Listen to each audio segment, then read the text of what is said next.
ہم سب کی ماں اللہ کے نبی صلی اللہ علیہ وسلم کی زوجہ حضرت عائشہ صدیقہ رضی اللہ تعالیٰ عنہ. دیکھیے اللہ کے نبی صلی اللہ علیہ وسلم کی ایک عادت ہے. کیا عادت رہتی تھی کہ جب بھی آپ کسی غزوے میں جاتے تو اپنے بیویوں میں سے کسی ایک بیوی کو اپنے ساتھ لے جاتے اور غزوات کے بعد واپس لاتے. اما عائشہ صدیقہ رضی اللہ تعالیٰ عنہ فرماتی ہے ایک مرتبہ ایک غزوے میں اللہ کے نبی صلی اللہ علیہ وسلم کے ساتھ میں شریک ہوئی. غزوہ ختم ہونے کے بعد جب ہم اپنے شہر کی طرف لوٹتے ہوئے دیکھیے اما عائشہ صدیقہ رضی اللہ تعالیٰ عنہ کی زبان تو کہتی ہیں تھوڑی دیر اللہ کے نبی صلی اللہ علیہ وسلم ایک جگہ بیٹھ گئے. صحابہ سے کہا کہ تم آرام کرو اور اپنے سستا لو, اپنی حالتوں کو تھوڑا سا سدھار لو, تھوڑی دیر کے بعد یہاں سے نکلتے. ہم عائشہ صدیقہ رضی اللہ تعالیٰ عنہ فرماتی ہیں کہ تمام بھائیوں سے کہوں گا کہ توجہ خطیب کی طرف ہونی چاہیے. اس طرح سونا ٹیک لگانا جمعہ کے آداب کے خلاف.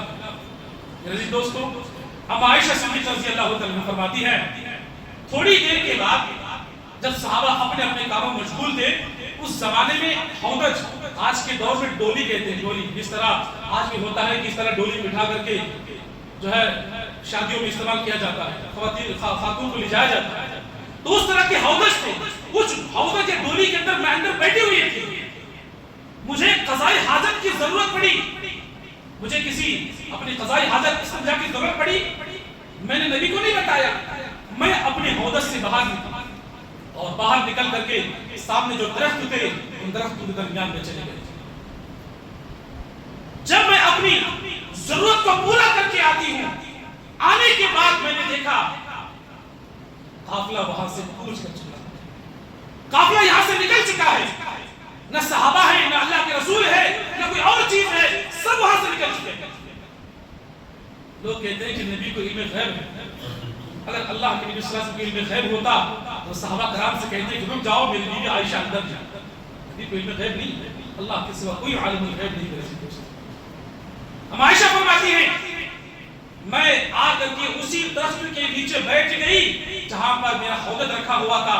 جب نبی کو پتا چلے گا کسی نہ کسی کو آپ بھیج دیں گے, اس ارادے سے میں وہیں پر بیٹھ گئی.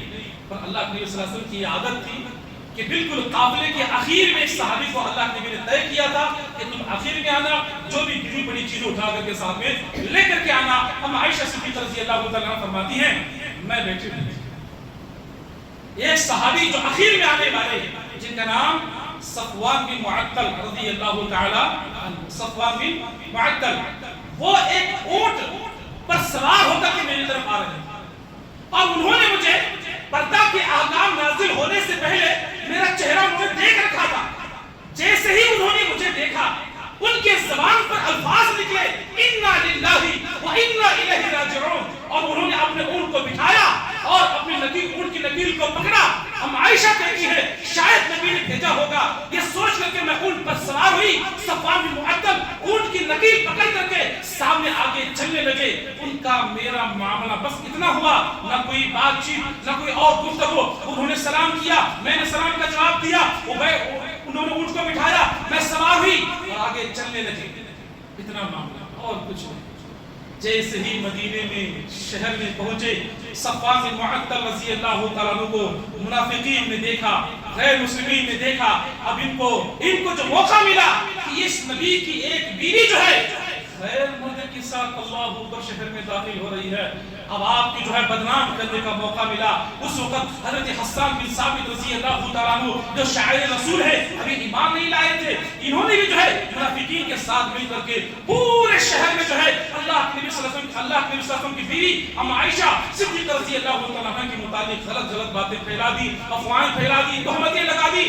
سارے لوگ پریشان ہوئے لیکن اس کی اطلاع ام عائشہ کو نہیں تھی.